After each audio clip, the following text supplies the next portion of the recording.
dib u doorashada Trump ee aqalka cad oo iminka laga joogo muddo 100 casho ah wuxuu madaxweynuhu qaaday talaabooyin aan fariir abuuray kuwa oo si siman u saameeyay guud ahaan dunida. Trump oo soo laabashadiisa muddo xileedkan iska fogeeyay qaar badan oo saaxiibadiisii siyaasadda ahaa ayaa ku dhaqaaqay olole aan inta badan hore loo saadaalinayn, waxayna taasi muujisay in Trump uu aad uga xagjirsan yahay sidii uu ahaa 8 sano ka hor. wuxuu iminka xafiiska yimid isagoo gacanta ku haysta ajandihiisa ah Mareykanka ayaa mudnaanta leh ee America First, kaas oo ah walaaca ay qabaan dalalka uu Mareykanku taageero oo ka baqaya inuu aakhirku noqdo mashruucan mid ah America Alone ama Mareykanka kaliya. Doc kastaba talaabooyinka la xusi karo ee uu dhaqan geliya ayaa waxaa ka mid ah canshuuraha culus ee uu dul dhigay badeecadaha Mareykanka looga keeno dalal badan oo caalamka ah. Go'aankaasi ayaa horseeday in dagaal ganacsi oo aan hore loo arkin uu ka dhex qarxo Mareykanka iyo Shiinaha, kuwa oo canshuuro kala duwan midba midka kale uu ku soo rogay. Dalalka la saaray canshuuraha ayaa halis weli ugu jira hoos u dhac ganacsi iyo shaqo la'aan,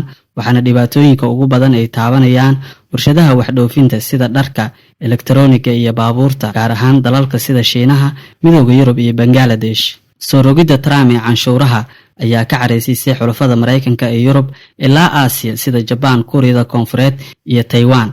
Arrintan ayaa sidoo kale ka qaylisiisay shacabka Mareykanka kuwa oo sheegay in marxalad hubanti la'aan ah uu dhex muquranayo dhaqaalaha Mareykanka. Trump wuxuu dejiyay siyaasad canshuur celin ah oo kicisay suuqyada maaliyadeed, wiiqdayna doolarka iyo hoos u dhac ku yimid wax soo saarka dhaqaalaha adduunka, taas oo ah khatarta sii kordhaysa ilaa maanta. Trump ayaa bartamihii bishii inuu ka soo gudubnay amar ku siiyay waaxda ganacsiga in la kordhiyo wax soo saarka macdanaha muhiimka ah si loo yareeyo ku tiirsanaanta Mareykanka ee soo dejinta macdantan. Trump ayaa sidoo kale meel hoose geeyay xiriirka Mareykanka iyo Midowga Yurub, waxaana uu meesha ka saaray u nuglaanshaha xulafada NATO isagoo reer Yurub u soo jeediyay inay dhimaan farqiga weyn ee ganacsi ee kala dhexeeya Washington oo haddii aysan suuro gelin uu ku goodiyay in aanu ka iibsan doonin saliidda iyo gaaska. Trump ayaa dhabarka u jeediyay Ukraine oo uu sheegay in Mareykanku aanu sii wadi karin taageerada uga baxda dagaalka uu kula jiro Ruushka, wuxuuna si anshaxa diblomaasiyadeed ka baxsan ula dhaqmay madaxweynaha dalkaasi isagoo ku qancinaya inuu Ruushka la heshiiyo. Waana mid ka mid ah talaabooyinkii ugu hadalhaynta badnaa ee uu ku dhaqaaqay 100kii maalmood ee la soo dhaafay.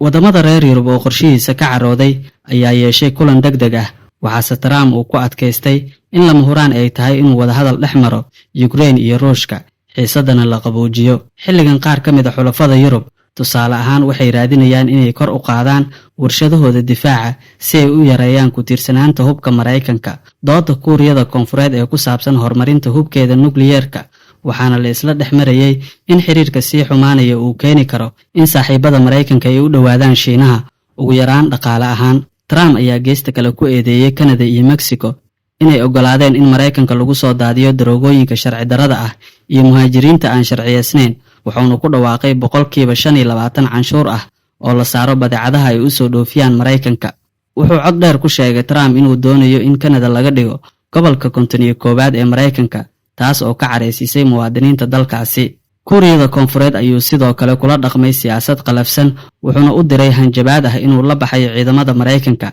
laakiin Seoul oo dabacsan ayaa wacad ku martay inay isku dayi doonto inay la shaqeyso Trump, ilaalisana isbahaysiga ay u aragto inuu yahay mid muhiim ah oo looga hortegayo khatarta Kuuriyada Waqooyi ee hubka nukliyeerka. Trump ayaa dhinaca kale ku goodiyay inuu la wareegi doono gacan ku haynta kanaalka Panama haddii aanay dowladda Panama dhimin canshuuraha laga qaado maraakiibta Mareykanka ee marinkaasi. Trump ayaa isku hoolay joojinta qulqulka fentanyl-ka, waxaana geesta kale uu cadeeyay ahmiyadda ay leedahay in Iiraan la keeno miiska wadaxaajoodka, isagoo dhowr jeerna hawada u mariyay fariimo cabsigelin ah. Donald Trump ayaa 100ka maalin ee uu joogo sidoo kale ka dhawaajiyay inay ka go'an tahay inuu la wareego oo uu iibsado marinka Gaza, isla markaana uu haddii laga maarmi waayo qaybo ka mid ah siin doono dalalka gobolka. Trump ayaa dhanka kale sheegay in Xamaas uu ka ilaalin doono inay mar kale ka taliso Gaza, isagoo xusay in dadka reer Falastiin uu u damaanad qaadayo inay si nabadgelyo ah ugu noolaadaan dunida, dhul kalena la dejinayo, taas oo si adag ay uga jawaabeen qaar ka mid ah dowladaha Carabta. Madaxweynaha Mareykanka Donald Trump ayaa dib ugu calaamadeeyay dhaqdhaqaaqa Xuutiyiinta Yemen oo si rasmi ah loogu yaqaano Ansaarullah, urur argagixiso oo shisheeye, wuxuuna si cad u sheegay inuu dagaal la geli doono, taas oo horseedi doonta cunaqabatayn dhaqaale oo ka adag tii maamulka Biden uu saaray kooxdan xulafada la ah Iiraan. dhanka kale Trump ayaa hakiyay shaqadii hay-adda horumarinta caalamiga ee Mareykanka USAID. Xukuumaddiisa waxay sheegtay in hay-addan lacago badan ay khasaarisay isla markaana ay u baahan tahay inay la jaan qaado waqtigan siyaasadda cusub ee dowladda Mareykanka. Go'aankii uu Trump ku hakiyay kaalmada dibadda ayaa carqaladeysay nidaamka caawinta caalamiga ah, iyadoo saameynta laga arkay dalal ay ka mid yihiin Syria, Afghanistan iyo Soomaaliya. Trump oo sharciga baalmaraya ayaa joogteeyay weeraro afka ah oo lagu qaado garsoorayaasha, isagoo sidoo kalena wada olole cadaadis ah oo ka dhan ah jaamacadaha iyo u wareejinta muhaajiriinta xabsiga caanka ah ee El Salvador,